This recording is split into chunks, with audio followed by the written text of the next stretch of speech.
This is your brain. This is your brain on Flat Earth.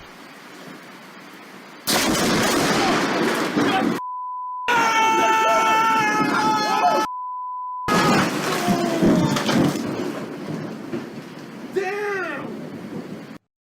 Any questions?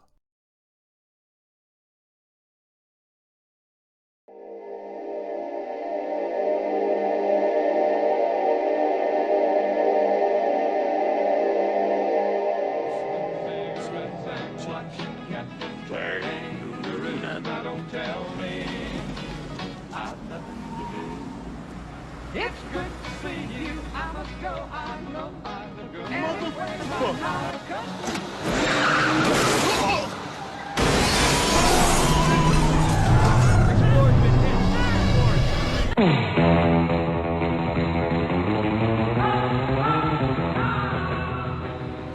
Hold him.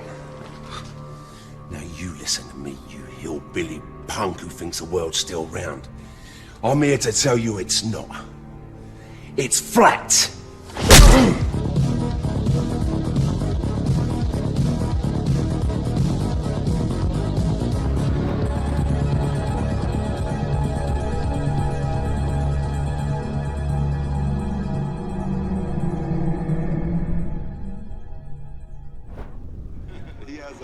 He's an interesting guy, man, and he believes it. So, Kyrie, the Earth is flat, right? Yeah. Yeah. So, whatever. The Earth is flat. That's news. That's news. Here we go.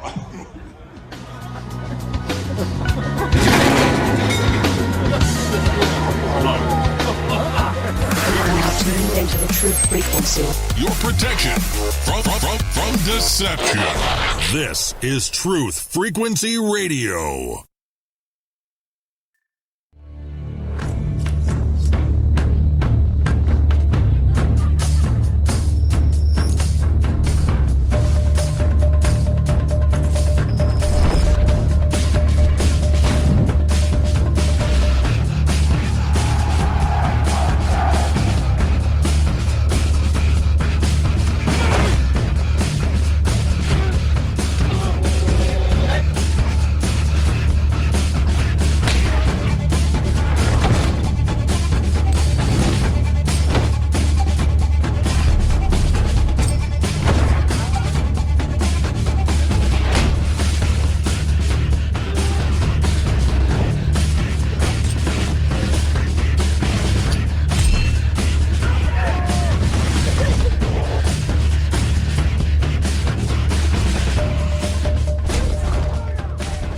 Broadcasting straight to you from a large spaceship currently winning the war with the mainstream scientific community. Meanwhile, the Peanut Gallery is preparing to watch the newest rocket launch tomorrow. SpaceX, you think? No, my friends. It's Blue Origin, the rocket launch company that does suborbital platforms, founded by Jeff Bezos from Amazon. At least they're not claiming they are going into space yet. Hello, everyone, and welcome to Strange World, where the truth is often stranger than fiction. I'm your host, Mark Sargent, the creator of Flat Earth Clues, which propose that all of us are living inside a Truman Show enclosed structure thousands of miles wide. Check it out at enclosedworld.com or Google Flat Earth Clues. If you can't find it, no, you're just not very good at the internet. For those of you listening to this on YouTube, and you want to hear the show live as it happens, please go to Truth Frequency Radio for the latest schedule. Currently, the show is on Tuesday nights at 7 Pacific, 10 Eastern. And yes, Caroline, if it is not January 22nd, 2019, well, then you're listening to a rerun. Quote of the day from the Peanut Gallery goes exactly like this. There are many things we as human beings may not understand, but those things we do, we should ensure we understand the validity of science from fiction to the discovery of real truths, even if they dispel theories and or religious beliefs we once held to be valid, and the responsibility to humanity's best interest. And that was from Corey M. Kell. The Mark Sargent 2019 Flat Earth Challenge is currently in effect. This is my personal declaration of war from Flat Earth against mainstream science. I, Mark Sargent, hereby put forth a challenge to any university, foreign or domestic, And I just lost my place. To loan me a NASA-approved self-contained spacesuit, put me in a vacuum chamber, and pull the switch.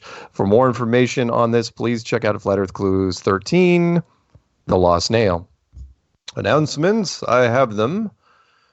First off, and we're going to talk to Joe here in a second, but don't forget, QE2019.com. It's coming up pretty quickly in February 22nd, 23rd in Los Angeles, California. You can check it out at QE2019.com. Also, there is a conference happening in New Zealand. You can check that out at fenzexpo.co.nz. And I will be attending that. That's the rumor anyway. We've been speaking, and I will be flying down and probably spending some extra time because, it's New Zealand, and I've never been. And I'll probably do that whole Lord of the Rings tour if I'm going to go down there, to be honest. I'll travel up to Wellington and go visit the Shire. Also, if you haven't already watched it, check out Behind the Curve, the documentary from 2017, which covered many people in the Flat Earth community and followed us all the way to the Raleigh conference, and is currently streaming. It was released in November. It's currently streaming on Amazon and iTunes and YouTube and Google Play. It is not on Netflix, as far as I know. I mean, who knows? It might be on Netflix, but I mean, if you don't have those access to those first four, you're probably living in a cave somewhere. So check that out if you get a chance. And last but not least, before we bring Joe on, and I will give out the phone number before. I know people are lining up for the phone calls, but we will get to you. And that is, where are we going to say? Oh, yeah, the Flat Earth Sun and Moon app by Deep Inside the Rabbit Hole, DITRH. So check that out if you get a chance. And let's see if there's anything else going on in my Skype chat. Hey, do you know a... No, we're good. We're good. Everything's. I'm sorry. I'm looking at the peanut gallery. He's going, hey, you didn't do a test. And yes, and I will answer him on the thing. Yes, I do know a Cammie Nodell.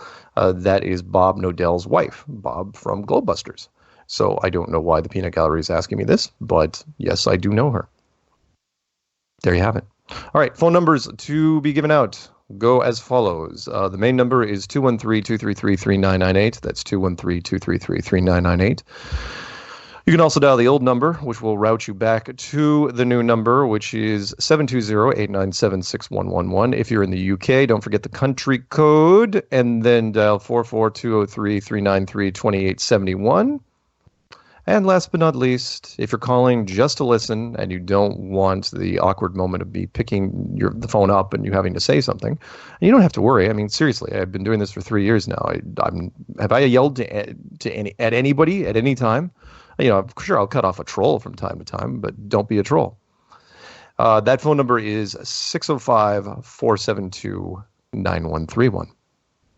And just like that, we are done with the early routine, and let's get right to it.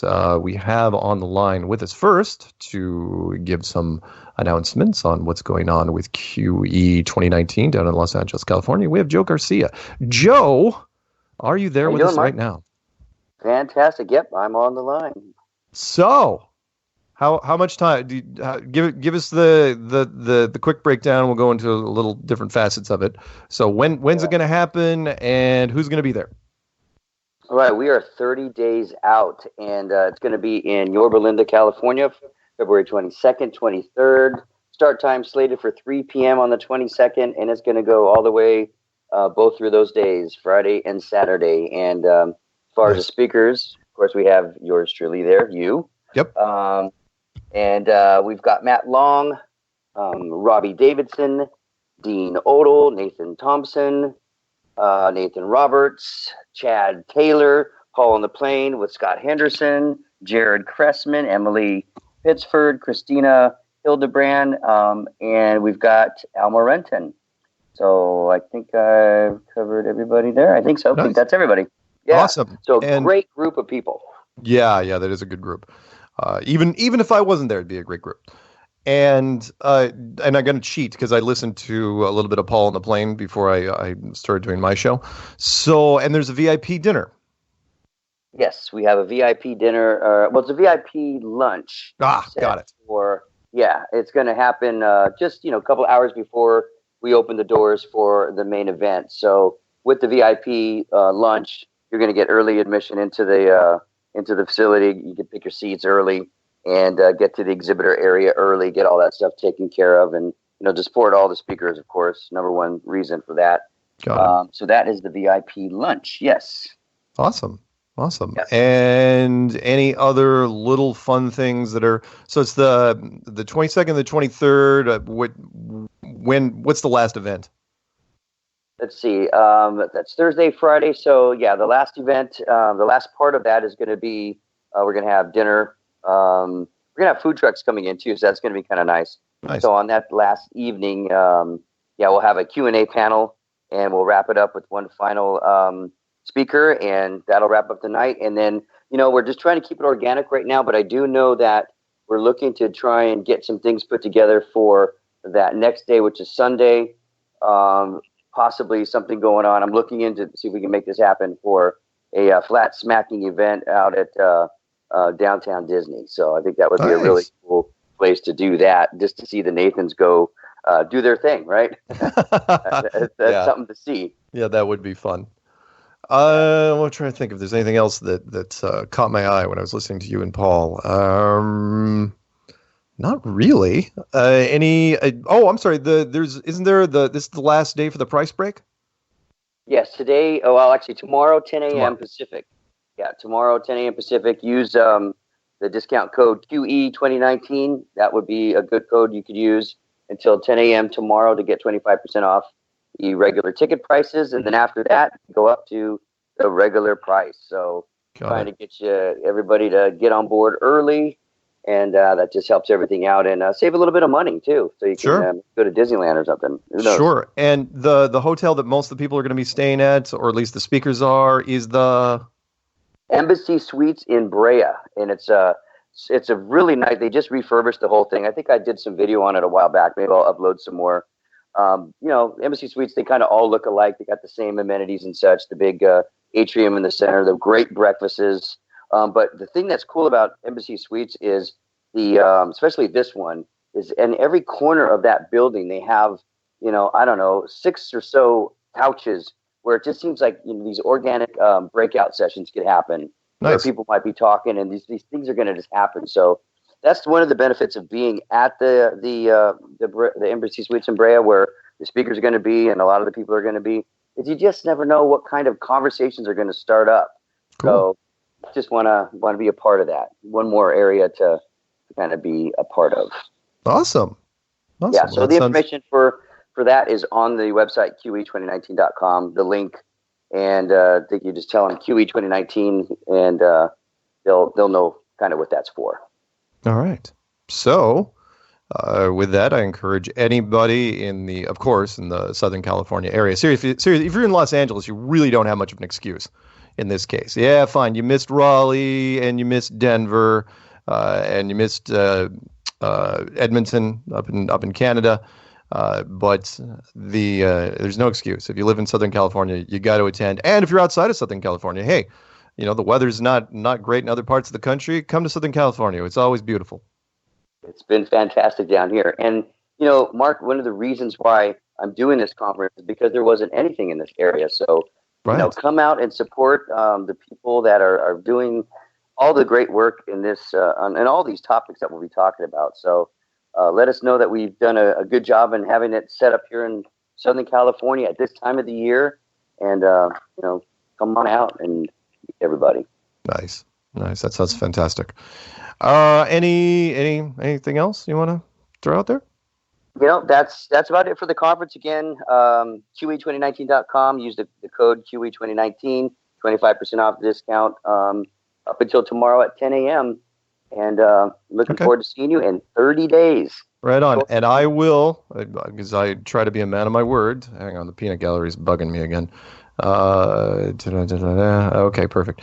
And I will have you on basically every Tuesday until this thing happens. Because I want this thing to go well, and I'm going to try to do this with the other conferences also, bring on the people that are going to be promoting the conferences as we draw closer to get the sense of urgency in there. But it's going to be fun. A lot of topics are going to be. Hey, you mentioned, before I let you go, you mentioned that and you have to forgive me because I don't read every email with a fine-tooth comb. You said every speaker has a question. Was mine about the moon landing? Do you remember no, yours is about the wonderful flat Earth. So yeah. Oh no, but it wasn't. But you didn't. It wasn't a quiz. You weren't like asking. You was like, oh yeah, by the way, here's the question you're going to answer. Oh no. No, Okay, because good. it is the Question Everything conference. Okay. Have a Good. question that they're going to tackle. The way you were saying it during Paul's thing, I was thinking, holy smokes, that everyone's got a question they're going to answer. I'm going, did I get my question? Wait, what question is it? No. Okay, I got covered. And just so you know, what I usually do. A brief introduction, and then I really want to talk to whoever's there, because in cases like this, I don't get to talk to everybody, and I really, if you're there, have your questions ready because I love an interactive group, and you don't have to be nervous. Kind of like people that call in here. If you got questions, if you got concerns, you can ask anything you want. I don't mind at all. So there you go. That's it. Thank you very much, Joe, for coming on, and we're looking forward to seeing you next week and the Tuesdays after that. And of course, the very best for the conference. Great. Thanks for having me on, Mark, and I look forward to talking to you again. All right. Talk to you soon. All right. Bye-bye. Bye-bye. All right. With that, we go to the phone calls. Remember, it's 213-233-3998. That's 213-233-3998. And if you're calling from Mother Russia, the call is free. All right. Let's pick up, who are we going to get? 304 first. 304. You're on with Strange World and me and Flat Earth and whatever else you got. What's going on? Yes, Mark Sargent. I've got a proof for you that the Earth gravity exists. It's been proven by a company called the Capsule Corporation. This guy named Vergita, he trains in it all the time. You can go 0 gravity or 100 times gravity. So there, what about that? What are you going to say to that? I heard rumor that Jeff Bezos actually bought gravity, and he owns the rights to it. So every time you jump up and down, you have to pay him a nickel. That's what I heard. Pay him a nickel. He has to come get his nickel for my cold dead finger. There's this great Stephen Wright joke. And by the way, the next call I'm going to pick up is from UK because I know it's long distance. There's a great Stephen Wright joke, which I love, which is, I walked under a ladder or is it I broke a mirror? Ah, crap. What's the one that gives you 7 years bad luck? I think it's breaking a mirror. Ladder? Yeah. Both, the two both. Okay, well, let's say I walked under a ladder and I'm supposed to get 7 years bad luck, but my lawyer thinks he can get me 5. I love that line. I think that's so great because I can actually see a lawyer doing that. Nice. Yeah. So what? Freemason lawyer. Yeah, nice. So what can I do for you this evening? Okay. Just question. How would you explain flat Earth to someone who lives in, say, the Appalachian Mountains or the cornfields of Indiana? How would you prove? They've never been to the ocean. How would you prove that to them? Huh? I wouldn't prove it at all. I would plant the seed. Oh, great! And the UK guy drops off. I'm so sorry. The call back if you can. I would show them, and this is not me plugging the movie, but I have been in too many audiences where it raises questions. So if you have no exposure to flat Earth at all, I would show them Behind the Curve, the documentary. And if they are somewhat internet savvy, I would show them Flat Earth Clues. And then after that, I would show them the Flat Earth shortlist for new people, which includes everybody from ODD to DITRH to Rob Skiba and so on and so on. Marty Leeds used to have a thing on there. That's what I would do for people that have never been to the ocean. But yeah, you're right. I know what you're saying. If you're landlocked, the thing is though, everybody has been. Even if you're landlocked, there are lakes everywhere.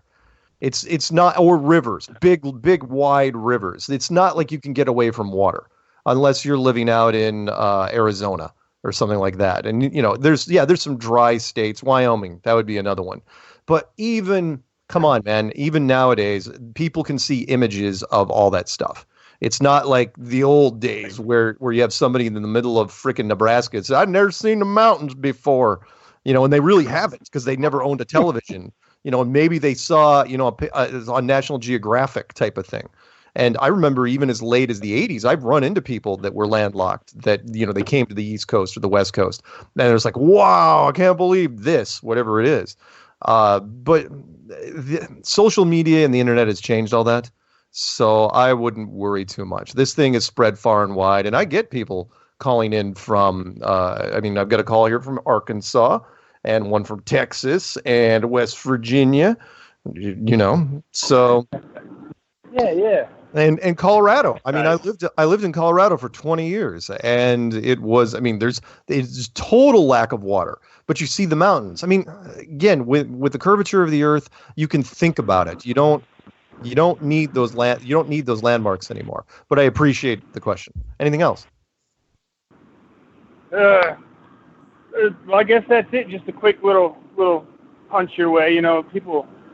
I sent you an email back correcting, people who say it's Kansas, but we're gonna spell our Kansas with an ARKANSAS, but we're gonna call it Arkansas. It's one of my right. Yep. That's good. It's good. All right, Mark. I'll be listening. Just go ahead and stick me on mute. Okay. I'll put you on mute. All right, let's jump over to, we got time for another one before the first break. Let's jump over to 214 area code. 214, you're on with Strange World. Hey, Mark, Scott in Dallas. How are you doing? I'm doing well. How about you? Oh, man. This is something I've been thinking about, and I was going to kind of bring it up a few weeks ago, but I just never didn't have the time. But, have you ever heard of primary water? Primary water? No. I will say no. It's okay. The reason I found out about it was Deborah Tavares or something like that with StopTheCrime.net. She was doing a lot talking about, the California fires and all this stuff. And, I was interviewing a retired fire captain out there, and that was the reason I was kind of getting into it. And then she started talking about this primary water stuff, and there was some videos and stuff about it. So I went over to go kind of check it out, and then started diving off deeper into it. And they started and they were talking about the guy that actually coined the term, Dr. Stephen Weiss.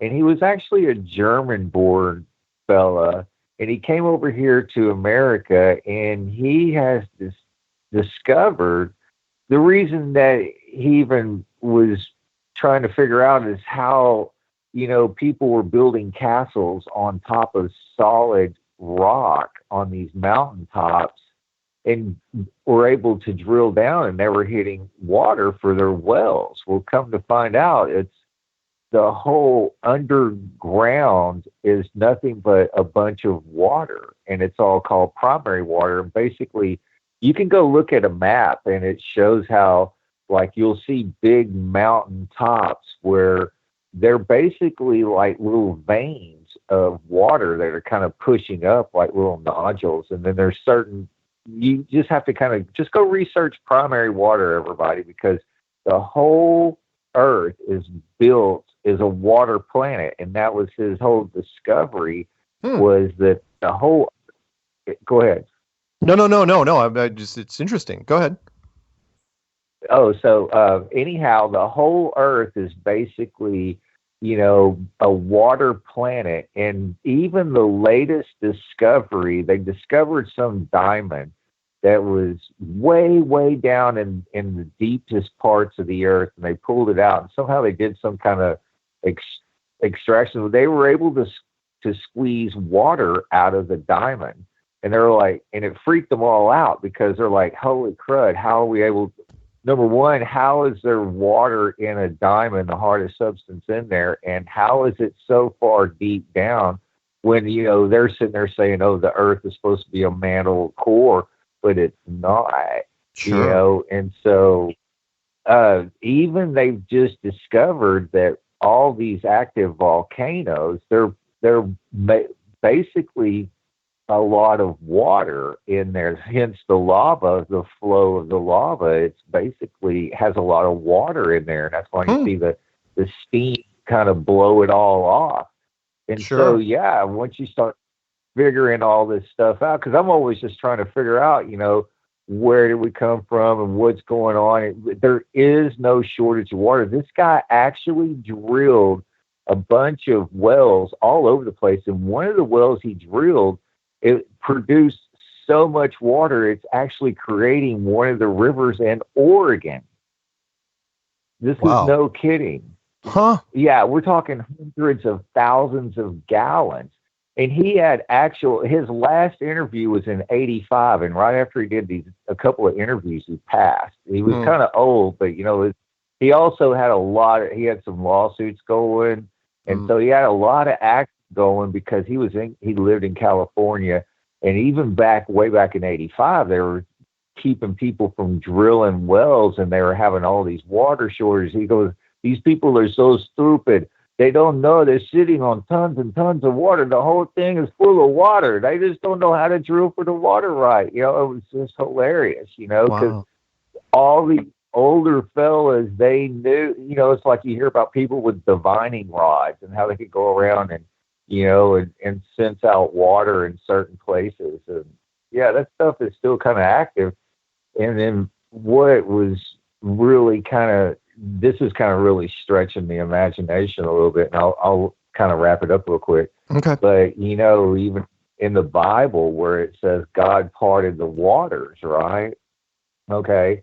Well, if he parted the water, because the theory that Dr. Weiss had was that basically, how is water made? It's two inert gases, hydrogen and oxygen. So the only heat is the only way to really disassociate it. And then once it gets disassociated, the hydrogen, starts to come back and starts to form and starts to find the oxygen and collect in the water. And one thing about water is you cannot compress it. So now it's having to regenerate back up through the earth, the crust of the earth, and it's also creating all these minerals and compositions and crystals. Quartz is a highly predictive crystal that there's water close. So whenever you have quartz in your soil deep down, that means you're sitting on some water, kind of. So yeah, it was really kind of interesting to start kind of piecing some of this, because we know that the atmosphere is basically hydrogen and oxygen. 80% hydrogen. So, you got 30 seconds to the music. Okay. No. I'm going to wrap it all up. So anyhow, that was, just kind of piecing all this stuff together, and everybody can go research the primary water. And with that, good night and God bless. Well, thank you very much. Talk to you soon. All right, and with that, guys, we're going to go to our first break. Remember, the phone number to call in is 213-233-3998. That's 213-233-3998. And after the break, we will pick up 303, then 870, then 416. Actually, we may pick up 416 first because it's in Toronto. And we'll go from there. Be back in 3.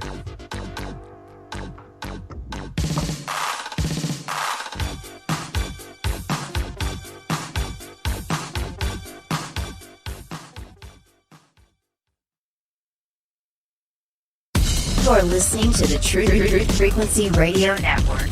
No hate, no hype, no fear.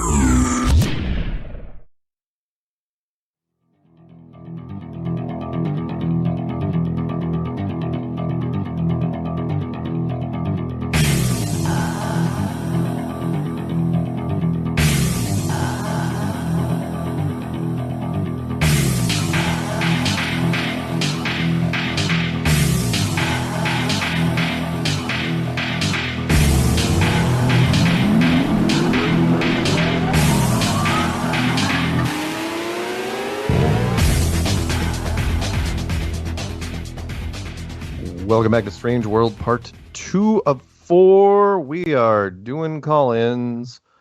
And who are we going to grab first? Let's grab 416, because that is outside of the United States.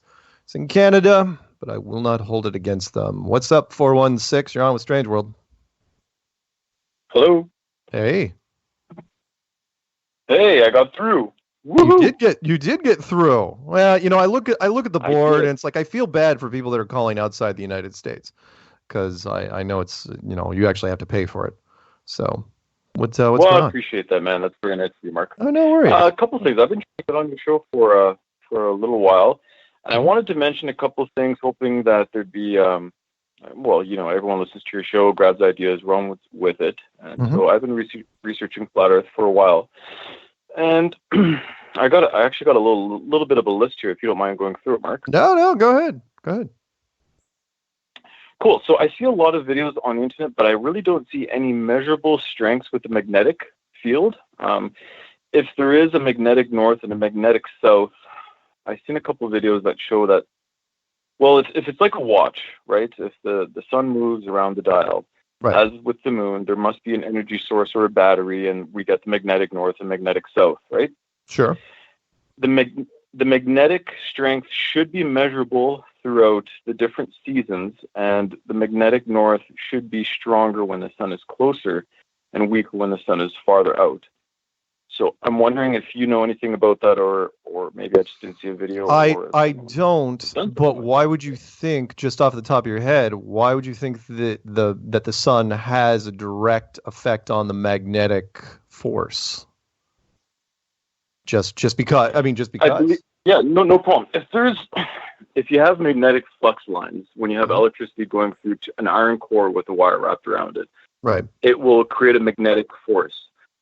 I guess my theory would be, as you have an energy pulling the sun closer, and almost like a throbbing effect. Oh, I got it. So if everything is electrical and the sun is in closer proximity, there's got to be some sort of electrical reaction somewhere. That's at least something measurable. Sure. Yeah, sure, I could go with that. That's my guess. All right. Okay. No, that's good. I like it. That would be my first one. Wondering if it's possible to do so. Wondering if there's anybody out there with any instruments that can maybe measure this magnetic force, see if it's weaker or stronger throughout the seasons, and that would, I would say, prove or be a point for flat Earth. Sure. The next thing I have would be jet. Yeah, thank you. The jet streams. Oh, hold on, my phone just went dark, and I got all the notes on my phone. Jet streams. Possibly, I know that I've seen a couple of this before. Jet streams that coordinate with the sun and the moon. I think Rob Skiba mentions that they create a wake, and that you get the hurricanes, and all these things are awesome. I love it, but I wonder if it's measurable. If there's a way, we can measure. Okay, the sun's going to be around here at this approximate time. Is there a way to measure or track it or coordinate it with weather patterns to see if a jet stream or a wake could occur? And I'm just curious again if someone out there can run with this and see if we can actually have something measurable or some data. These are good questions. I like them. What else you got? All right. I see that a lot of people are on board with this. I mean, we got a huge community. You say it all the time. I listen to your show as much as I possibly can. I think that if we had a live feed, there's a lot of computer programs where the sun and Earth coordinates or the positions are. I also think this is important with the migration of birds. And again, if it's something measurable, when we have a live feed or not a live feed, but like a data cross-reference where we say, okay, the sun's in this position, birds start migrating at this particular day. I wonder if there's a correlation. I just feel that there should be some form of active problem solving, or people who actually want to take this seriously or have the funding or computer programming power to do so. There can really be some measurable data here. So I'm wondering if birds migrating south, we've talked about, or not we, but the community has talked about this in some other videos. These are great theories, but not measurable. So if you can track it, I think it would be pretty phenomenal. All right. Okay. Man, my phone again. All right. Another thing, I think you can actually probably spearhead this, but what about, like a Linux-based open source platform where we literally have organized videos with experiments and questions, like a forum? You have a great platform here. You create a show every week, And I think moving forward as a community, there could be, like a Linux-based contribution website where people start uploading particular videos, and it's a little bit more organized than a YouTube platform. Right. Especially now where there's this huge big brother, people removing videos and whatnot. I think the community has a real potential to come together and really start creating some data that will catch the eyes of mainstream scientists, or screw the mainstream scientists, but catch the eyes of other people who have expressed interest in this topic. Right. I think that's very important to move forward with this community. No, I like that, and I know that people already are working on that one.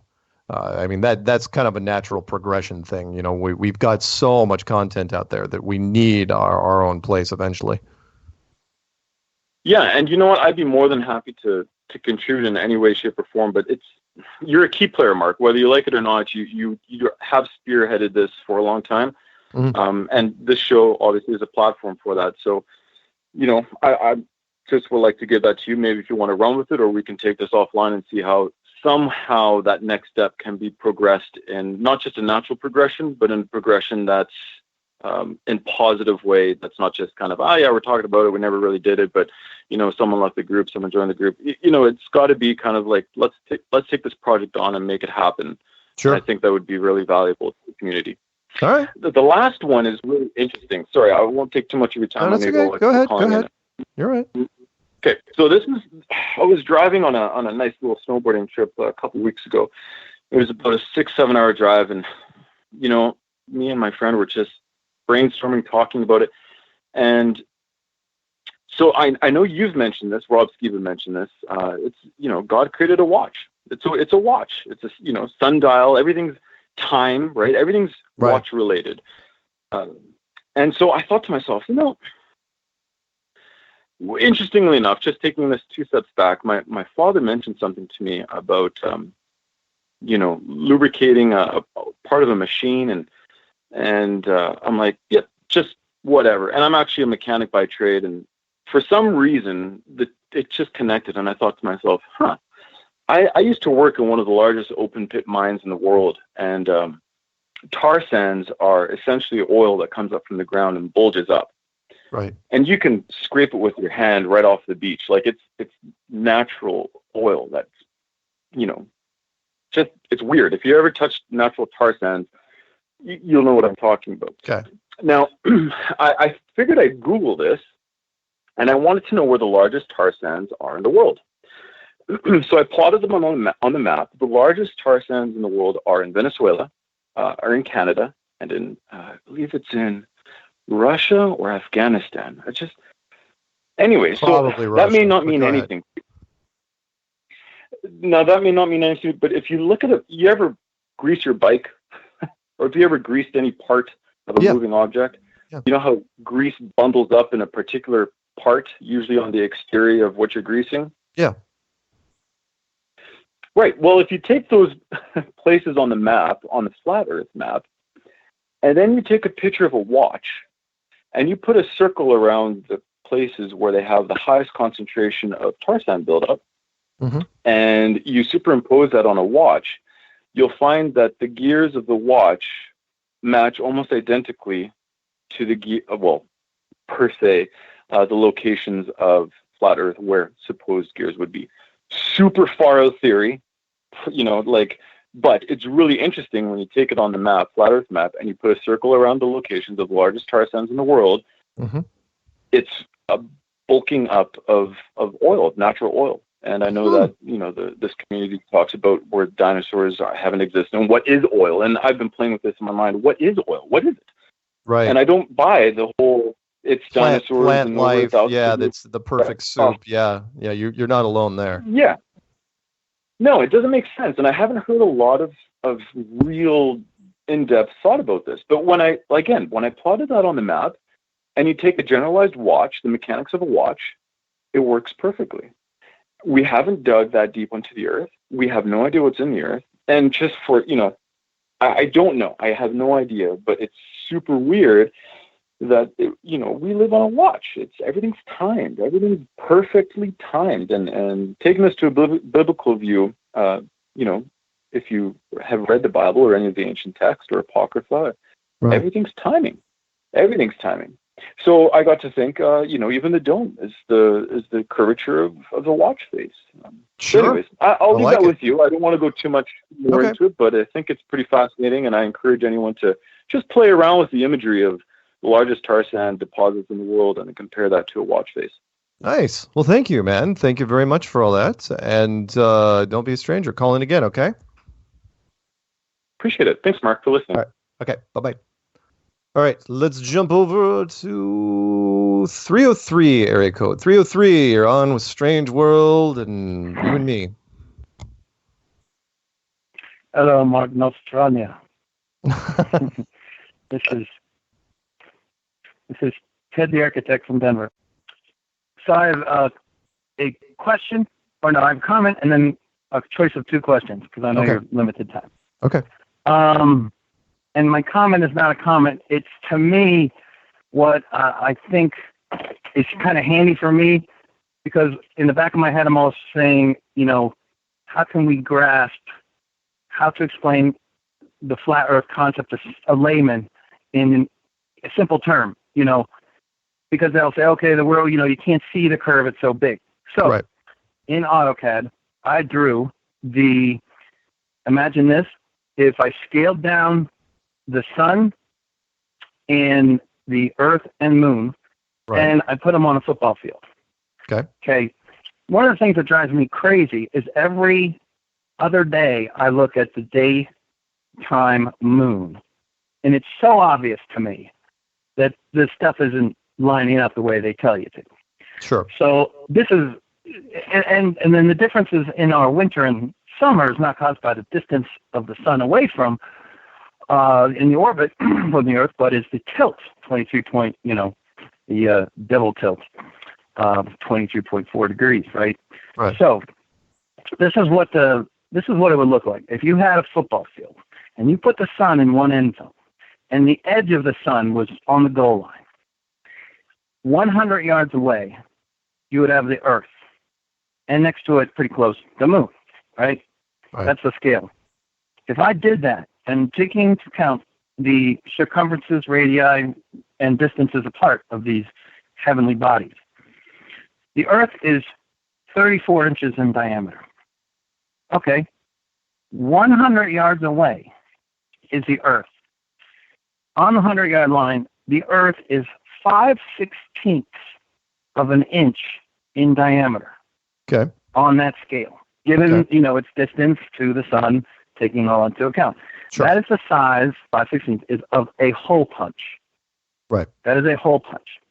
The moon is 5/64 of an inch in diameter, and it is 9.5 inches away. So if you can think of a 19-inch circle, that's the orbit of the supposed moon.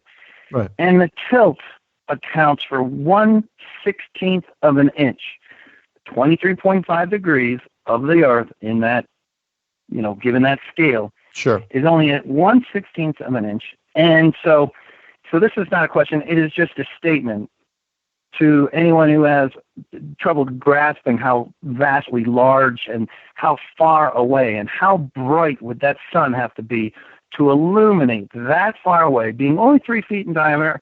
I guess I could see that, but then that our seasons are based on 1/16 of an inch over 100 yards is how we get this temperature differential. Right. And the fact that also when I look at the moon during the daytime, I can see is it called the declination line, or the line that bisects the termination line? Direction of termination line. Thank you. Yeah. You can assume the direction or the location of the sun. Mm-hmm. Even if the sun is set, you can get at least minimally an angle. That if you imagine I'm sitting there with a 5/16 of an inch next to a 16th of an inch, 100 yards away, a 3-foot ball, to me that kind of sounds parallel. I mean, there is no way to me that you would be able to observe any difference in sun angle. And one step further, basically the daytime moon should always be full. Sorry. Isn't that amazing? Sorry, you there? Yeah. Yeah. Can you So hear me? I'm sorry. So was that a question? Nope. That was just an analogy that I thought would be helpful to visualize how impossible, if somebody says, hey, look at that daytime moon, because that's how you convince people. You go, tell me, and I say to my 9 and 10-year-old kids, I say, how can the sun be here and the moon is lit from here? Right. And they're like, yeah, Dad, and this just corroborates that point. And but my question here is, here's my question. That was just a sort of. Oh no, it's good. I liked it. I liked that breakdown. It was nice. It's a way to digest these vast distances, and frankly, the how ludicrous I think the ball theory is, if you put it into proportion. So, anyway, that aside, and my question also is, I heard a brief YouTube recording of, I think it was last week's show, where you were talking about a debate with Owen Benjamin. Yeah, not me with Owen Benjamin, but other people have asked. But yeah. And so I started listening to him for the last 24 hours. I listened to a couple of his, shows, and he's a very convincing, down to earth, pretty cool guy. Right. And I think he has a large audience. Yeah, he does. And I like him. And so he is so on the edge because he doesn't believe the moon landings occurred. Yeah. But he believes the Earth is a ball. Well, and so I'm wondering. No, he's with us. He's quoted too many things in our favor. And he's used quotes from different people's videos, but he doesn't want to come right out and say it like a lot of people. You got to remember, Rob Skiba said he was 98% flat Earth for, I think, over a year because he wanted to save that 2% in case something went wrong. And that's where Owen is. He's like, okay, I cannot tell you the amount of people that interviewed me or channels that I have talked to that says, yeah, I'm afraid. Hell, the Alex Jones show 2 years ago, where they asked me, can we do a show about flat Earth without saying the words flat Earth? And I said, no, you got about 10 minutes before you have to say it. And they said, sorry, we can't take the risk. We'd love to do a show on it, but we can't do it. And so Owen's in that place, and it's okay. It's fine. He's not going to condemn us. And if he ends up talking to Eric Dubay, fine. If he ends up talking to ODD, fine. I put a little feeler out to him quietly, said, hey, look, more than willing to talk to you offline if you want. So, it doesn't have to be this weird pressure thing. And if he gets back to me, great. If not, not a big deal. That'd be an interesting matchup because, number one, if they're both pro-flat, what's the debate about? Well, that's just it. He'll call it a debate, but it's not going to be a debate. It's going to be an instructional, which is he'll just start asking questions like, how does this work? How does this work? And see what the answers are. And that way he can say, look, I'm asking questions that the chat room's asking, and without him jumping on the bandwagon. If he does jump on eventually, great. I'd love to have him because he's controversial. He generates a lot of buzz. And heck, he's getting what, 6,000, over 6,000 people in a live stream. That's pretty good. Real good, yeah. He's. In a sense, it's a good strategy to be sort of deliberately on the fence, enticing people sort of in a Socratic method of dialogue where you're sort of playing the, he's going to play ignorant and go, well, what about this? And Eric Dubay is quite a little too smug to just listen to on his own. So this is a good mixture. Yeah. I look forward to hearing that. So anyway, that was it. Okay, cool. Any shout outs before you're off into the night? Looking for a Denver flat Earth woman. Denver flat Earth woman. Ooh, I don't. Yeah. I'm trying to think of a Denver flat Earth woman that might be out there. I don't. I saw one on a web, kind of a flat Earth match Facebook thing. But then this next question: are you open Are you out of the closet or are you in the closet? That's my next question. All right. So if there's any flat Earth women that are in the closet or out of the closet when it comes to flat Earth, you want to give out your email address?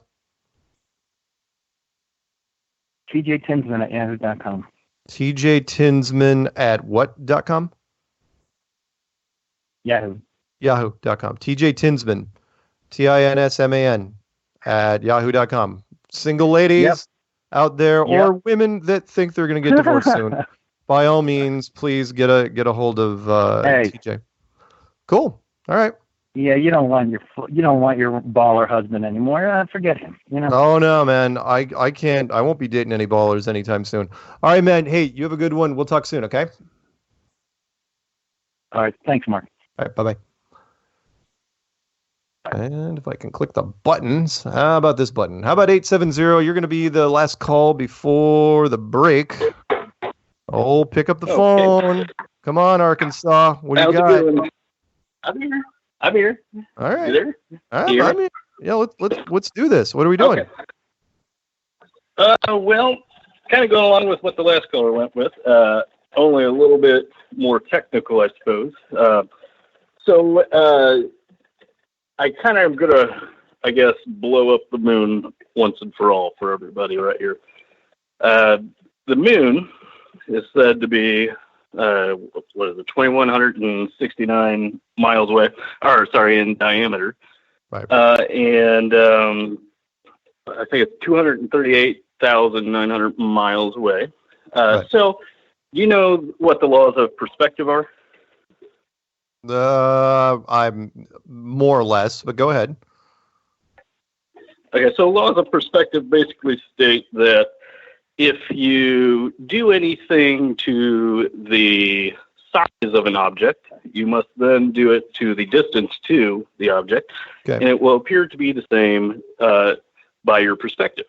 Okay. So using that, and it's a law, mind you, so it's not a theory, it's proven, and you can repeat it. So one day I got thinking, I was like, I wonder if NASA just threw out some random numbers with this. And so I tested it. I put it to perspective. I reduced everything by 2,000, and that comes out to 1.08, and I convert it to inches from miles. So the moon would be 1.08 inches in diameter at this point, and the distance to the moon would be, what was that? 119.45 inches from the picture of the moon there. So I did a cutout of the moon at 1.08 inches. I taped it to the wall, and then I took my camera there, and I measured out 119.45 inches from the moon. And so then I took a picture with one-time zoom. And then I went, and I was like, wow, that looks really small to begin with. And I thought it would be small anyway. Right. So I go out and then I take a picture of the moon outside with using the same camera at one-time zoom. And then I adjust the levels so that way it's not, there's no over illumination. And so I compared the two there, and the moon in the sky is given on any given day roughly 10 to 12 times bigger than what NASA says it should be, which means that either the moon is 10 to 12 times bigger than what NASA says it is, or it is 10 to 12 times closer than what NASA says it is, or some combination of the two. Nice. And therefore, that also means that it's true for the sun as well. So now NASA is wrong, 100% proven wrong about the distance to or the size or both of the moon and also the sun. So these are two of the 5 closest things in the solar system. And if they're that far off by a factor of 10 to 12, about 2 of the closest things in the solar system, how far off are they about everything else? And could they have possibly went to the moon if they don't know the distance to it or the size of it? No, they can't. It's good. I like it. It's good stuff. Well, thank you. Yeah. And, anything else? You got. Yeah. By the way, you got about 40 seconds till we go to the music. Nope, that's all I got for you this time. I keep calling in with different random numbers thing. I guess I'm kind of the flat Earth numbers guy.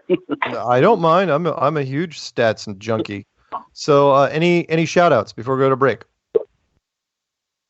Definitely shout out to the conference, the QE 2019. I do hopefully want to get to that. Right on. And wish them the best of luck if I don't. Cool. Well, I'll definitely be there. All right, man. Well, hey, you have fun, and we'll talk soon, okay? All right. Take it easy, Mark. Okay.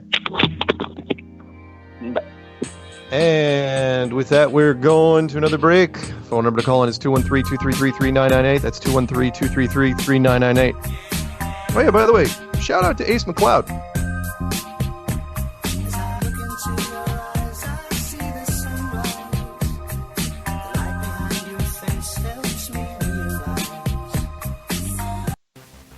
Truth Frequency Radio is your number.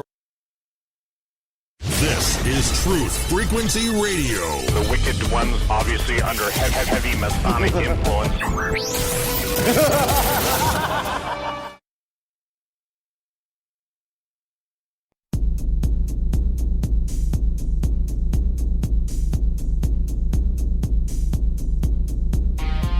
Major Kong. Primary target the ICBM complex at Laputa. Switch all receiver circuits to CRM discriminators. What's cooking on the threat board? Nothing. Alright, tell you what you better do, buddy. You better give Elmo and Charlie a flash, man. Bump everything up to condition written. Stand by the moron, okay? Major Kong. Hey, what about Major Kong? Clear and plain and coming through fine. What about It's great to be fine. What about Major What's happened? You see the string in my leg, Scar. What about Major I never told you. Hey, what about Major Kong? Welcome back to Strange World, part 3 of 4. We're doing a call-in show. Phone number to call in is 213-233-3998. That's 213-233-3998. Or, if you're calling just to listen, that's 605-472-9131. And a quick correction, the Peanut Gallery reminded me that it's a broken mirror that gives you 7 years bad luck. And I should have remembered that. I'm not a huge superstitious guy, but I fall into a little bit of those things. I mean, I won't deliberately walk under a ladder or break a mirror, or, I mean, if a black cat crosses my path, I'll try to actually pet the cat, but whatever. All right, let's jump over to the phone lines. Let's pick up 424. 424, you're on with Strange World, coming near Seattle. What's up? 424. Yeah, Mark, can you hear me? I can hear you. Yes. Yes.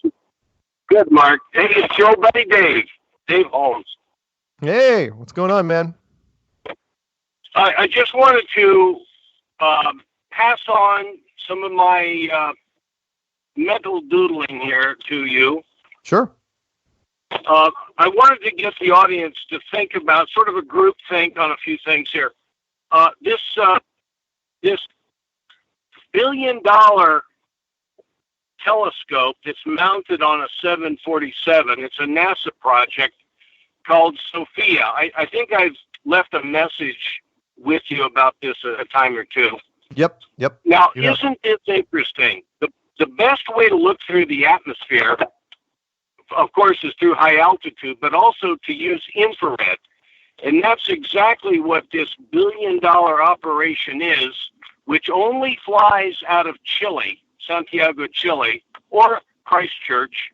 But imagine if you wanted to see, Mark, if you wanted to see cities or civilizations way out there beyond the ring of ice, what you would do is you would do exactly that. You would mount a telescope on the side of a 747 that's optically the best in the world, built in Germany, right. And then you'd use infrared to see out there, maybe a few thousand miles, and see the lights of other cities and other civilizations. So that's something really you got to wonder, why do they only fly down there? Right. And, okay, now that's really worth looking into. It's spelled Sophia. I think that's close. Yeah, Sophia, just like like Sophia Loren. No, that's a great point. And you're absolutely right. The J-Tolan media long distance infrared photography during the daytime with the infrared filter. What would happen if you had a dedicated plane with dedicated optics that could do that? How far could you see then? Yeah, it's a great point. Exactly. And, the distances might be so great. We might have sister civilizations out there 20, 30, 40,000 miles. Sure. That you just can't, fly to and come back. You'll never make it back. Right. It's just too risky. You'd have to have a nuclear-powered aircraft or missiles or something. Okay. Now, the other point is the timing of when the Vatican. Now, the Vatican it's the Papal Astronomical Society they have the most complex and prolific telescope network of beyond any university or NASA or anybody. The Vatican is definitely involved in astronomy in a very big, very professional way, as you know. Yes. And isn't it interesting that it was the Vatican that sponsored Copernicus and Newton and a few others that escape me at the moment. Mm-hmm. But isn't it interesting, around the time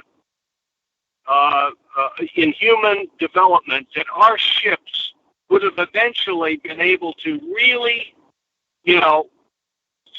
penetrate the mysteries of the Southern Hemisphere, it's around that time they started shaping this globe consciousness.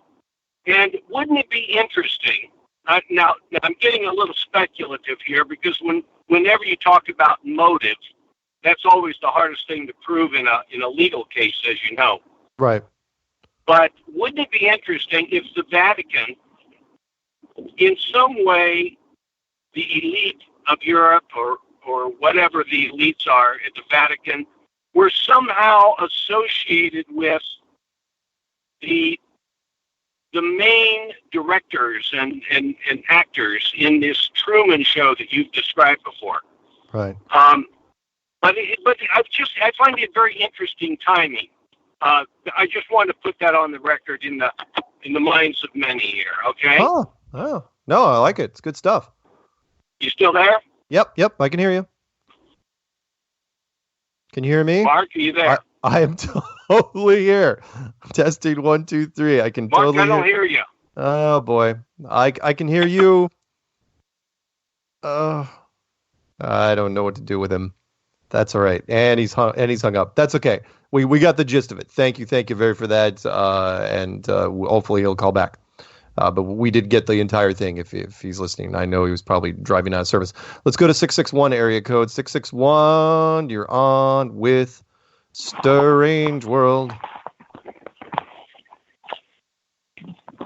Hey, 661. Pick up, man. Are you just listening? Okay, 54321, and he's muted. Okay, let's jump over to 910 area code. 910, you're on with Strange World. Don't be a rookie like the last guy. What's up, Mark? I think you're having some problems there. If you No, it's not me. Talk through and make my points. No, you can hear me, right? I love the call about the primary water, and if you know, most people today are drinking secondary water. As far as making a measurement of, I guess what he would call the magnetic pull of the North Pole, what you would probably need to do is get a compass and have that compass at the same strength of any other compass that you're going to have. And you can start north, have a magnet, have all your magnets the same strength, move away from the north, go south, see how far away from that compass you have to put that magnet to affect the magnet. Interesting. Now, can you I'm hear not me? hearing your voice, so I'm gonna hang up the phone and I'll try to call back, or I'll just stay on mute. Okay. Peanut Gallery, going to have to help me out here. First of all, a little correction. The Sophia mobile observatory that is done by NASA is SOFIA. Hopefully you can hear that. And I will mention Peanut Gallery. I'm going to type him real fast and say, can you hear me? Hopefully, because everything seems green on this side. Yes. Okay, Peanut Gallery hears me. It's fine. I don't know what's going. It's got to be the switchboard. I know. I can hear the callers, and you can hear the callers, but the callers can't hear me for some reason. So tell you what, let's pick up 424 first and see if everything is cleared up on that side, and then after that we'll try to grab 845. So let's do 424. He's been unmuted. 424. Okay. I'm back. Here we go.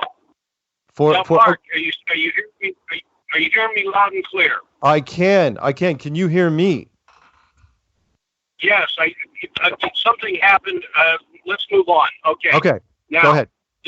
This next one, we really need to think about this, because this is the Achilles heel for those that need optical confirmation about the sun sets and how the sun doesn't seem to diminish as you would expect it to. It doesn't diminish in its appearance in size as it's going over the horizon during sunset. Now, okay, you can see clearly there's something here.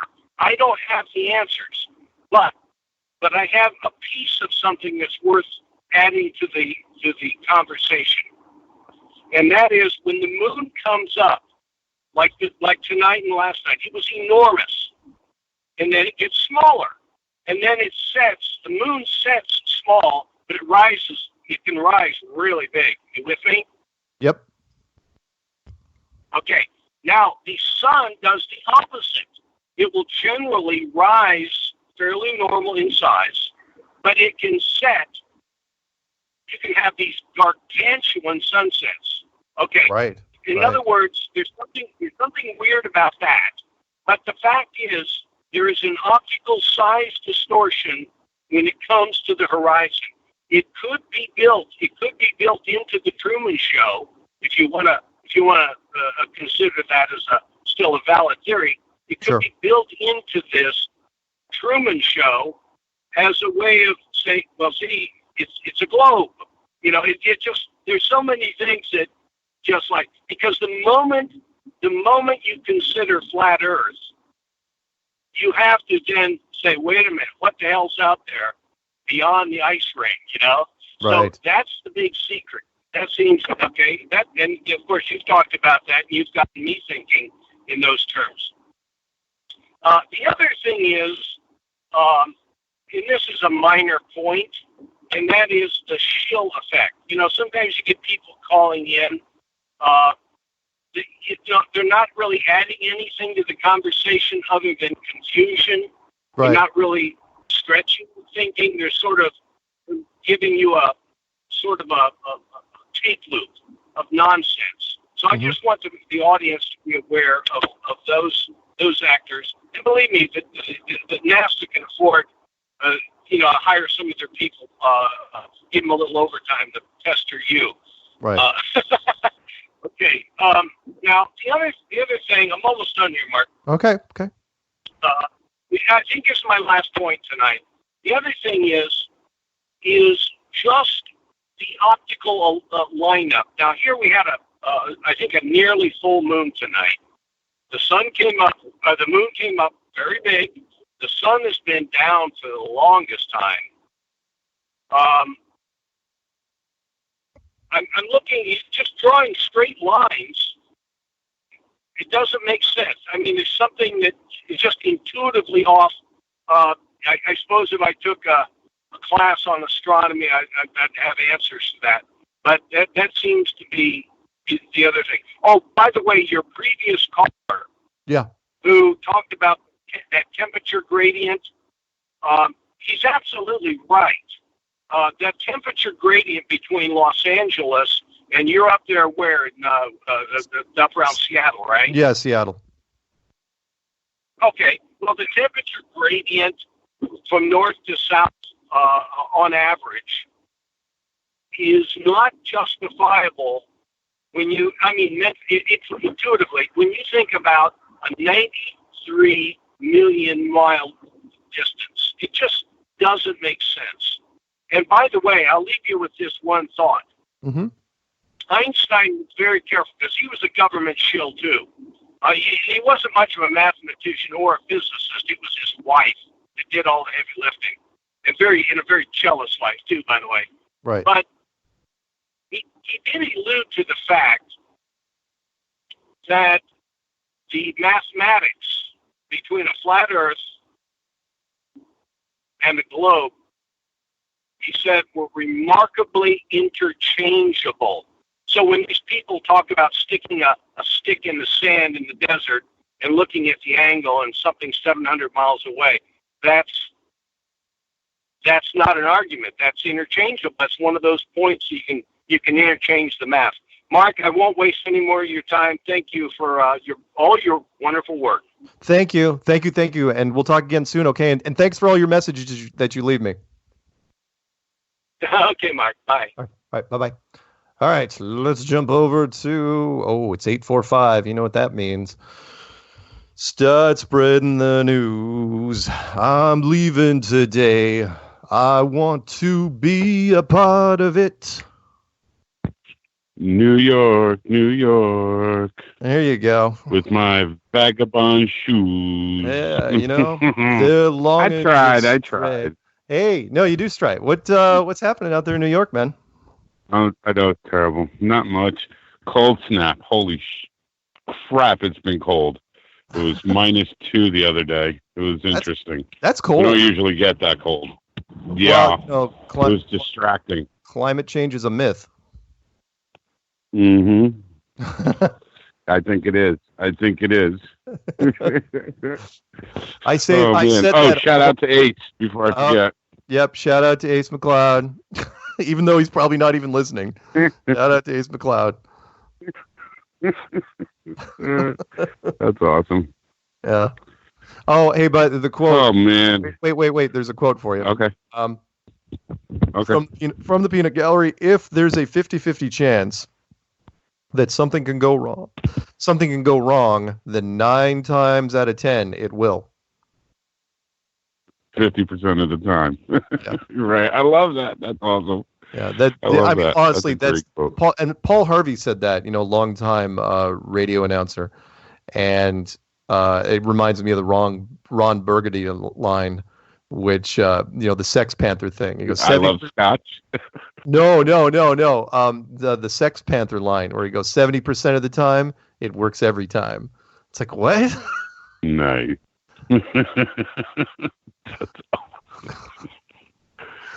Too funny. Yeah. Oh my God. Hey, before I forget, I wanted to ask, any more news on April? Anything going on with that? Okay, so right now here's the loose schedule. And again, some of these things I haven't even officially been invited to yet. So the first conference is going to be down in Los Angeles in 30 days, the end of February. That's the Question Everything 2019.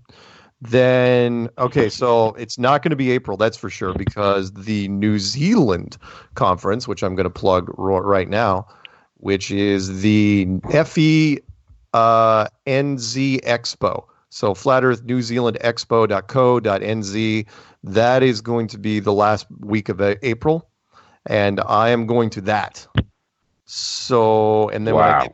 I know, right? How long a flight is it to New Zealand? I don't even know. I don't even care. I'm just going to drink and try to fall asleep and maybe watch some movies. And I figure I can distract myself with a few movies, so it won't be that tough. It's not like the old days. Yeah, 6. Yeah, like 6 movies. I think I can do that.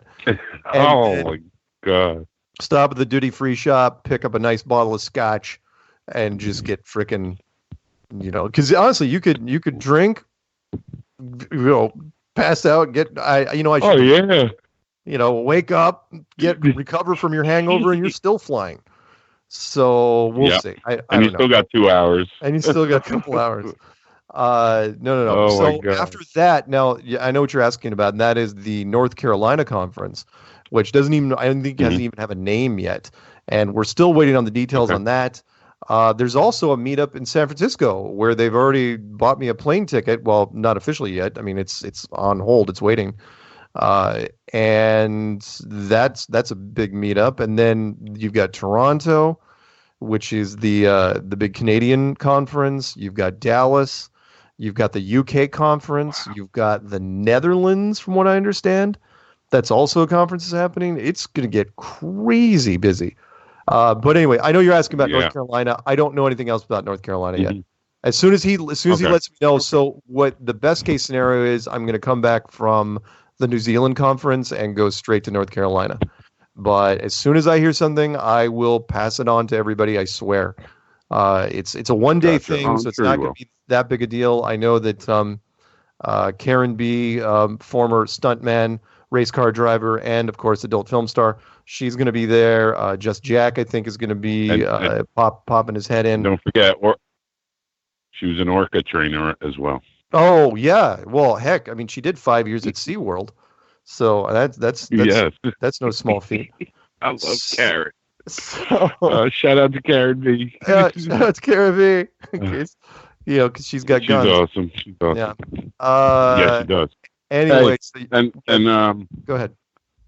I don't have a movie reference, but I've been playing this Red Dead Redemption 2. Yeah. Just randomly looking around, and I found in a house a globe, and this is supposed to be set in 1907 to 1911. And what I found on the globe was there's no Antarctica. They didn't even put it on there, and we knew about it then.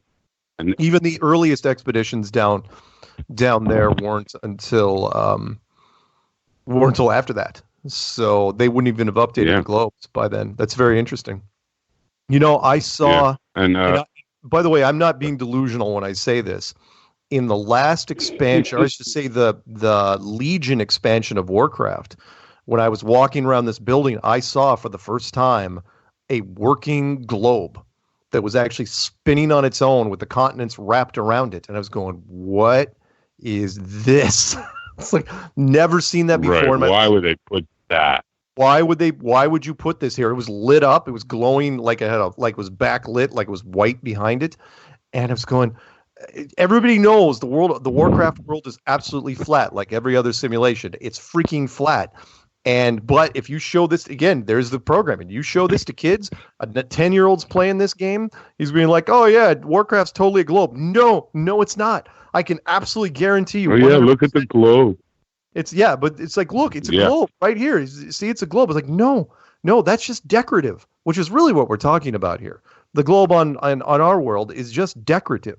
It's a nice image. I get it. I like it, but that's all it is. It is not, like it says on the sticker on the bottom of it, it is not to be used for educational purposes. So, yeah. I couldn't believe it. So, yeah, the Red Redemption.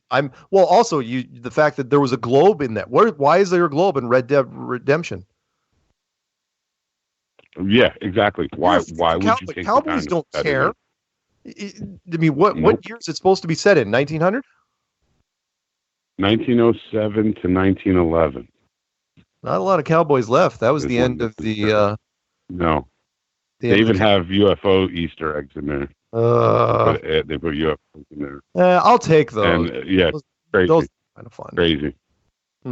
Well, I did love Cowboys and Aliens. That was a fun movie.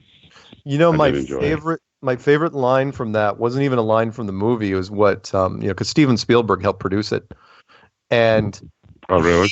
And when they interviewed him, he was kind of surprised. He's going, when the title was given to me, Cowboys and Aliens, he immediately thought, why hadn't anyone ever picked that title before? He goes, it never crossed his desk ever. And he was like, it's a great, Cowboys and Indians, right? Cowboys and Aliens. It's a great title.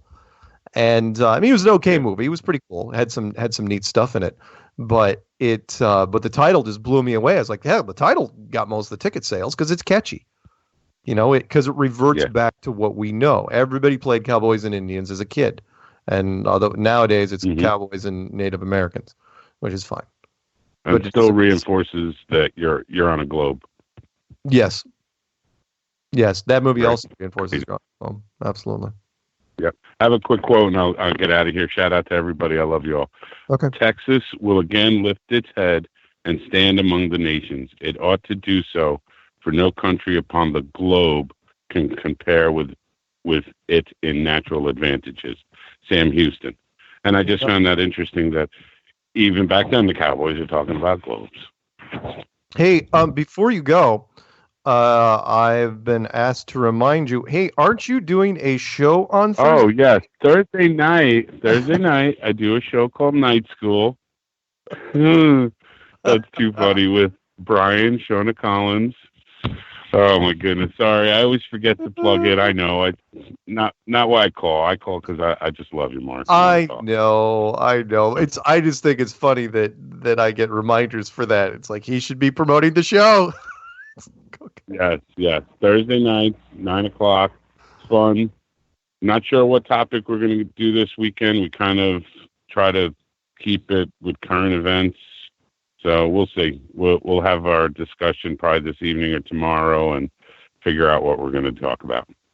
But it would be awesome if everybody joins. I love it. I think we have a good time. We have a lot of fun. And sometimes we have special guests. Cool. Awesome. There you go. Thank you, Mark, so much for the time. And again, just keep it up, man. Still can't keep up with the amount of videos you put out. You got to remember, I sit in front of this now that I've gotten everything upgraded on this. I got a new machine, new monitor, and everything. I'm just trying to crank. You know, I'm glued to the screen most of the time. Nice. So don't feel bad if you can't keep up with the videos. Something. It's okay. Maybe you can make me a list. I have to build my son a computer so he can use his Oculus Rift. He got it for Christmas, and we don't have any machines. Oh, you want to know what the rig I use? Yeah. Oh yeah. I'll send you an Amazon list of exactly what I have. Seriously, it's pretty, because I'm a lifelong gamer and it's tricked out. Oh heck, we're going to music here in 10 seconds. All right, man, gotta go. All right. Thank you. Shout out to everybody. Okay, remind me about the list during the after show. Yep. Okay. All right, so we're going to final break, and then we come back, take a few more calls, starting with 360, and come back in 3 minutes.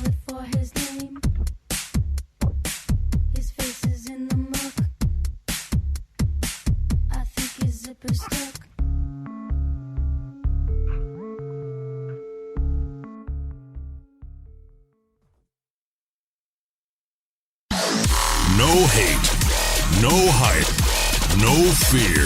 We are TFR, your protection from deception.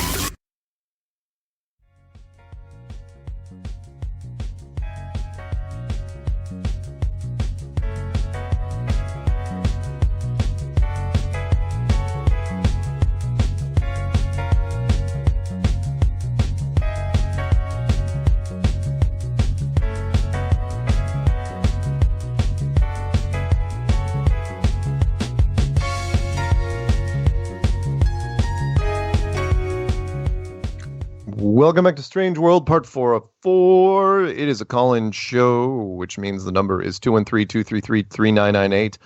But in case you were wondering, yeah, that was Joe Jackson stepping out from his album Night and Day. So, what are we doing? We're going to pick up 360 first, and then we're going to try to go back to 661.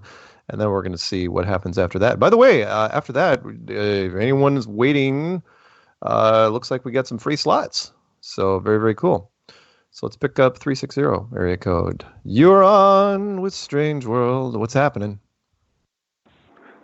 Guess who was out freezing his tail off the other night trying to get some good eclipse footage 2 nights ago on Whidbey Island? Why would I appreciate, and I know where you're talking about, because it is not warm up here in the Northwest. I mean, it's not snowing, but it is wet, 40 something degrees, 100% humidity, and it's brisk, and there's a breeze on top of it. That's right. Yeah, this is Dan Valley Music Journey. Yeah. Valley Music Journey, but that was the parrot butting in there. Sorry about that. That was a parrot? Yeah. Nice. Yeah, the namesake parrot. And when you're shooting, Yeah. when you're trying to get footage, you're trying to get it from Oak Harbor up north, right? Yeah, I went out to a beach facing the north east, mainly, not far from Deception Pass. Yeah. For this shot, and I was on a private beach up there that my friend invited me to. Nice. That's breezy. How'd the shots turn out? Yeah. Well, yeah. Guess what? He decided not to come out of the house after all that. So I'm trying to juggle with my ski gloves, a tripod, the camera, and some thermometers, and try and get some temperature tests. So You're the shots do a themselves temperature were test in this weather? Yeah, good luck with that. Yeah, well, since the conditions were not windy, and I had a obstruction from the moonlight that was at a 45-degree angle to the water, just a pillar that was taking out the moonlight, and so there was no argument about whether evaporation was occurring on that spot any more than in the spot where the moonlight was. I decided to set it up. Yeah. Yeah, but the laser one didn't work. I just bought that at Home Depot on the way out, so I gave up on that. The display was apparently damaged or something, so I used that's too bad. Just a regular digital thermometer. Yeah. Well, keep the receipt because so they're not themselves. Some of them were okay. Yeah. Go ahead. Oh no, I was about to say they're so cheap that it wouldn't surprise me if one failed. I mean, they cost what, $18, $20? Right. Yes, and I saw some other people using those before, but I just wanted to get an idea of what the ground reading was, and I used a curb. So the thermometer I ended up using was set on the curb behind the pillar. There was from the opposite side of the moonlight. There was almost no breeze, so there was no issue off the water of any cooling from the water. Or any warming from the water, I should say. And I was about 100 yards back from the water anyway. And then the tripod was set up just ahead of that, and I was just running back and forth trying to get the shots. So, yeah, that's what happens when you try and do too much, I guess. And then, my hands were frozen, and if you have the ski gloves on, you can't hit the buttons on the camera. So I learned some lessons out there. Yeah. That's all right. It happens. But what I did want to tell you, though, that the temperature test was interesting. I did record some data, and part of it I got on the video, and part of it I'm not sure yet because I haven't reviewed all of it, but I'm hoping I got enough. I don't know if it's enough to post or not, but I might do it. But temperature differential started out like 38 in the moon shade, and then in the moonlight was 36. Yep. And this is on about a 5 to 10 minute interval, and it stayed 2 degrees, then dropped to about 1 degree. And then when the moon was 90% obscured by the eclipse, I had to double check it. So wait, hold on. These temperatures are the same now. So I checked it again, and yeah, sure enough, it ended up at 34 degrees in both the moonlight and the moon shade, which I guess in retrospect might make sense.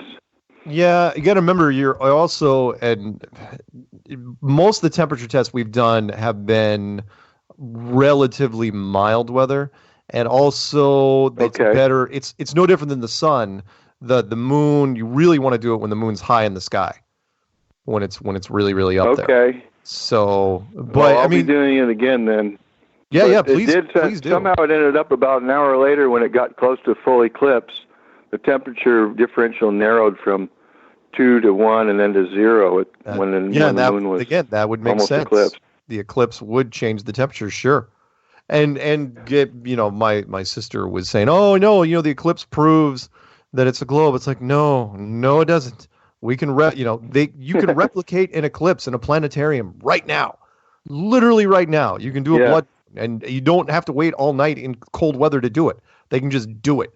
All you have to do is type in and say, show blood moon. That's it. Hey, look at that, blood moon. And people's imagination and lack thereof just kill me. Just kills me. It's like, come on, have some vision. Anyway, sorry, go ahead. Has she not seen all those telescopes on the water in Langley that I mentioned? I hadn't been down there in years, and I looked at those telescopes. Man, no wonder you became a flat earther so fast. Denial is a powerful, powerful thing.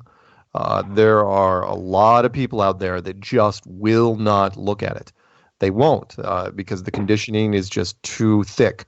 Until they hear it from mainstream itself, until, like you've heard me say many times, in my sister's case, from God's lips to Fox News. Until Fox News runs a story on that the earth is flat, she's not believing it. And the question is, okay, why do you have to be validated by a government-endorsed news source? Why? And again, that's part of the system. They want you to listen. They want you to believe. The line, and I think it was Dana, and I know Peanut Gallery is going to chime in again because I keep forgetting her full name. The woman that's on the 5 on Fox News, where the great quote that she did was, "I believe in the moon landings because I'm a patriot." And it's like, wow, that was one of the most profound things I had heard in a while, which is, basically, if the government releases a story, it is gospel. And you should believe it. If you want to be a good American, believe anything the government tells you. It's like, man, that is hypocritical coming from you, because if Obama released that story, whatever story it is, you're going to be critical of it. And just because the Republicans in the White House, now Fox News says that everything comes out of the White House is true, and which is why everybody on the Democratic side. So anyway, don't want to get off on too much of a rant there, but you know where I'm going. So right, and Peanut Gallery, I want to beat him to it. Wasn't Thomas Jefferson the one who said that the act of dissent is the highest form of patriotism? Right. Oh, and by the way, her name was. Correct me. No, that sounds about right. The name was Dana Perino, and she was the press secretary for George W. Bush. So. Oh yeah, she was always right. Yeah. Well, she was always right. She was always on that side. But the statement which she was kind of putting out to people, it's like, and I've heard this kind of, but not in that way, where they're saying, look, if you don't believe in the moon landings, you're a bad American. And it's like, ooh, man, you're putting a lot of faith. Look, Americans lie better than anyone. We are really, really good at it. So, saying that to the Americans, like, who are you preaching to exactly? Americans know that Americans lie. So, whatever. That's fine. I know she has to say it because she's on that network. And, it wasn't even scripted. That was just her saying, look, I'm doing my part. It's like, okay, fine. Hope I don't get it by her. Well, are you not a patriot if you question Jeff Bezos? You let off the show with Bezos, and he's one of my favorite people, and I can't help not feel sorry for him. Oh, please, it's hypocritical. With what's going on. Americans lie about everything. It just depends what lies you want to believe in, right? Think of any aspect of your life: business, politics, entertainment, sports, journalism, science. There are huge amounts of lies in all those groups. It's the one of the flaws of man. We are, especially men, not as much women. Men are corrupted by power, and once you get corrupted, lying is easy because you want to keep that power. Use the easiest line. You'll appreciate this one. It's like, look. Lance Armstrong lied to every interviewer for 7 years. 7 years. Yeah. Won title after title. Hey, you cheating? Nope. You cheating? Nope. 7 years he did this until they finally had him. And then he said, oh, yeah, I was lying the entire time. It's like, dude. And they stripped him of all his titles. And he was the world's best cyclist for the better part of a decade. So don't tell me that. Oh, I thought you said Neil Armstrong. You mean his nephew, Lance Armstrong? Yeah. Right. I misheard you. Sorry. What? Got it. Wait, they're not related, are they? No, I was kidding. Oh, God, but that would hey, scare it might me. be. No. There might be all No, the Lance bloodlines. Armstrong. No, but I think that Lance was a better, more complete liar than the astronauts. So when people say, oh, astronauts, they're lying. How can you accuse astronauts of lying? I'm going, look, they're military guys. They're high-ranking officers in the United States military. Don't tell me they can't lie. People can lie all day long if they're protecting something that's valuable to them. Look at the owner of I can't remember his name. Look at the owner of Countrywide Home Loans. He lied to Congress till the last breath. Right. Then he got his giant check and he left, and no one gets to talk to him anymore. But he didn't go to jail. Yeah, because he lied. He never did any jail time, I don't think. It is it is the rule. Every attorney will tell you this. And that is, and I hate attorneys. I hate them so much, but I get the logic, which is until the attorney's line, they tell you is they say until they have you, they don't have you. You lie until you have nothing left to go to. Then you come clean. Because there's no point giving it up. There's no point telling the truth early. If you're guilty, don't tell them and if you're guilty and they don't know, they don't have proof that you're guilty, you don't tell them. You do not open up because unless you're some sort of Boy Scout and it's like you want to go to jail. Yeah, which is why the press release of Bezos, that they were splitting up, came out then because he knew the Inquirer was going to release that story, and then it turned out he says they've been broken up for 4 months, and then the Inquirer goes, "Hold on, we got tape of you all over the world with this, whatever you want to call it, that he's with now." Right. For 8 months, they had him nailed. Yeah. The press release was timed. He wasn't going to come out until he absolutely had to, because it was going to affect the stock price. It was going to affect his business. And yes, he has now created the world's most wealthy woman ever. Just because, hate to, come down on the Me Too movement, but hey, look at that. She became the world's wealthiest woman because she was married to him. And there you go. And you might get some flack on that one. Yeah, she's gonna incoming. Sorry, go ahead. Yeah, incoming. You're gonna get flack for that one, but it's true. Seriously, no. I mean, there's self-made women, a lot of them out there, and they're great and wonderful. But she became the world's wealthiest woman just because, and it wasn't even necessarily because of him. It was because Amazon as an entity became massive. Just, this became this massive, overpowering thing that's destroying, everything anything in its path. So, I mean, Sears and Macy's are going down right now because of them. Oh, yeah. And this is the guy, he's got contracts with intelligence, and he's the guy we're trusting with the space program for Blue Origin, and here's what he does with his own wife. So if people won't wake up with something like that, I don't know what will wake them up, but... Anyway... So, it's going to be a weird year. We're starting out weird. I mean, technically the government's still shut down. Can't wait to see how that pans out.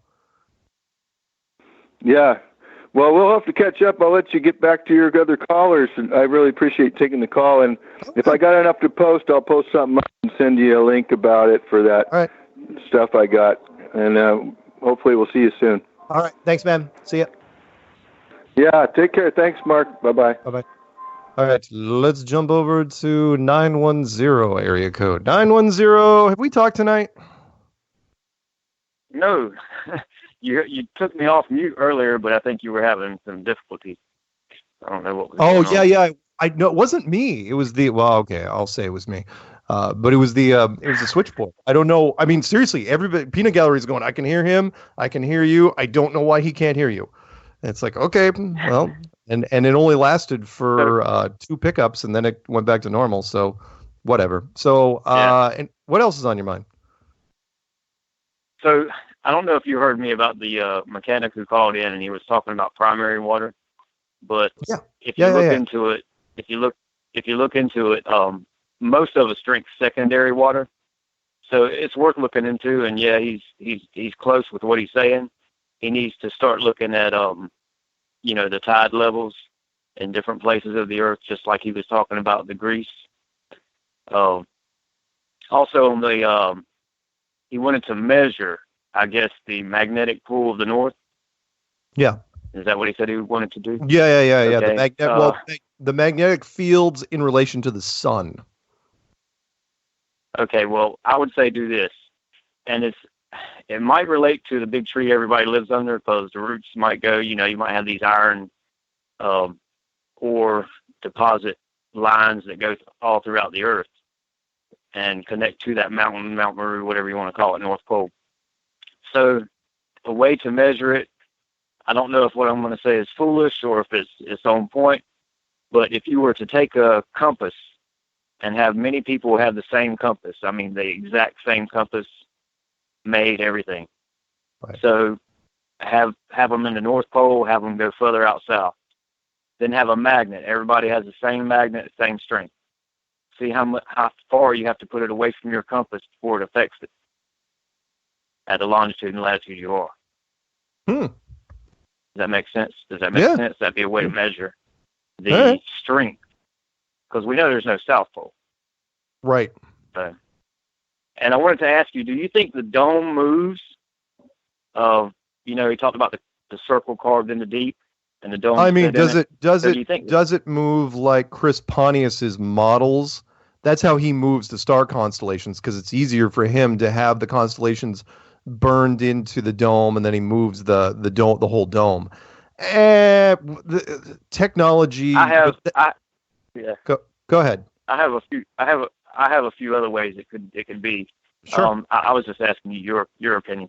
But if the dome doesn't move, then I don't know. I called you in one time before and I talked to you about the bat signal in the sky. Right. Maybe the sun is not the source of the light. The source is on the other side of the dome. Right. And the source of the light is on the other side of the dome. But if the dome doesn't move, are these objects moving on the other side of the dome? Or is it a projection from the Earth? Or, I mean... That's the big question, isn't it? Yeah, no, I hear you. And that is, I've gotten this question pretty much since month one, which is it a front screen projection or is it rear screen? I don't know, man. You're talking about technology. I mean, how do we even explain 4K televisions to somebody 40 years ago? How do you even explain that to somebody?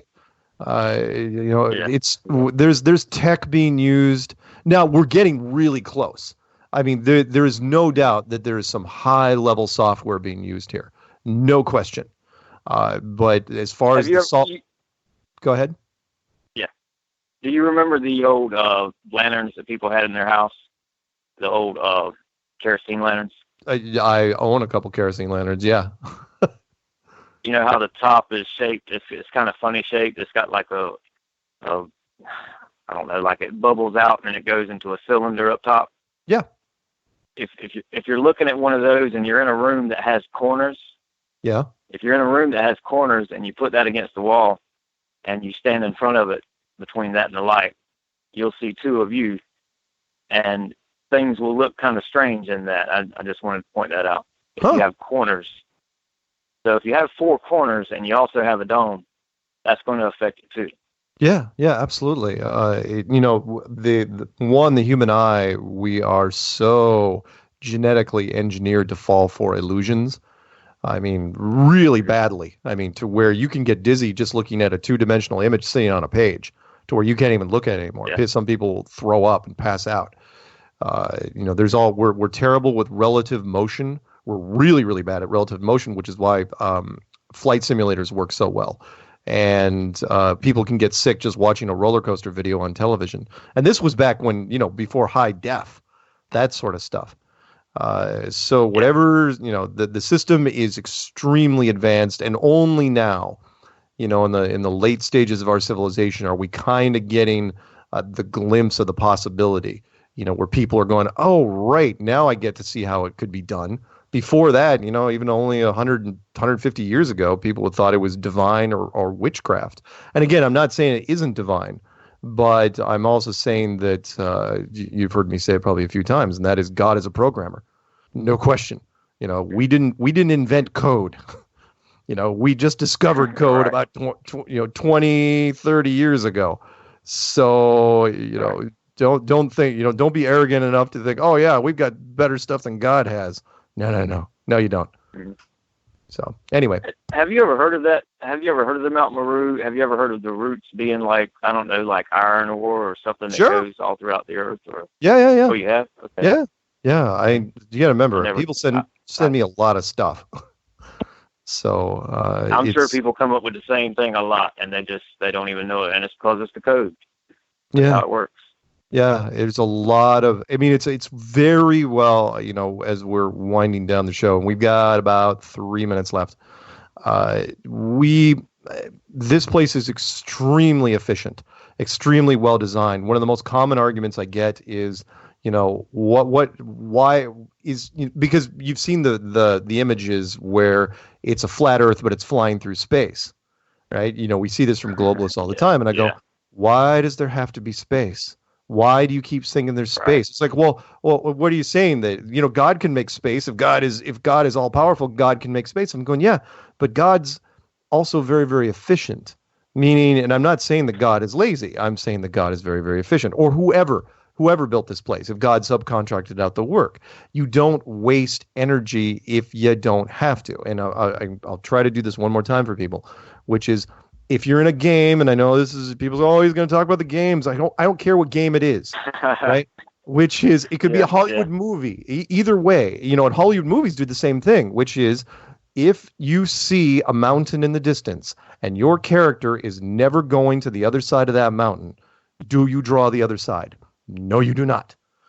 Why don't you? Well, because he's never going to go there. Why would you draw it? There's no point. There's no purpose to build it. It's just wasted energy. That's why when you see Hollywood, the old thing where they do the Hollywood Westerns and you'd only see the store front, and the back was just plywood. It was empty. There was no rooms. It was, they shot all these Hollywood movies with Western towns that were just facades. Same sort of thing applies. So don't think for a second that everything, and I know we're told to do this since we're kids, don't take everything literally at face value. Is what you see is what you get. Oftentimes it's not. Con men, magicians, street magic, that's what they count on, that you're believing what you're seeing. And in most often it's not. Anyway, sorry. So final words from you, because you're going to be the last call tonight. Oh man, you just gave me more to think about. So I appreciate the call and everything. Oh, no worries. All right, man. Well, hey. All right, man. I'll talk to you later. Okay. See ya. And with that will be our last call of the evening, which gives me at least one more minute to review the stuff that I want to plug. One, of course, and we will have Joe Garcia on next week as well at the beginning of the show, because the QE 2019, questioneverything2019.com, February 22nd, 23rd in Los Angeles, California. I will be attending along with many others. Please go to the website for all the details there. I will be showing up early and possibly leaving late because I know I've got a few interviews down there I've got to do. Also, there is a conference in New Zealand. You can check that out at fenzexpo.co.nz. And rumor has it I will be attending that as well, which will be interesting because I've never been to New Zealand. So I think I'm going to go and do the Lord of the Rings tour because I'm a big fan, because I'm a super nerd and I used to own a comic book shop. Behind the Curve, the documentary, you can check that out at behindthecurvefilm.com. And you can download it and stream it. I don't think you can download it to your machine yet, but you can buy it on Amazon Prime, YouTube, Google Play, and iTunes. You can check that out. And, of course, if you haven't already gotten it for your phone, even though I don't have it for my phone because my phone is just a phone because I'm old, please download the Flat Earth Sun and Moon app by DITRH, otherwise known as Deep Inside the Rabbit Hole by David Weiss. That's on YouTube. And with that, as the thing clicks down, we're going to call this one good. So thank you to everyone that called in. Appreciate it. Appreciate all you guys calling. We've been doing this over 3 years, and we're going to have our 4-year anniversary here in the spring. So until, next, let's see, what Peanut Gallery's got to say. Anything else? Yeah, come back next week. Same flat time, same flat channel. Oh, and thanks to Zulu1 for running the chat for me. But he already knows I love him.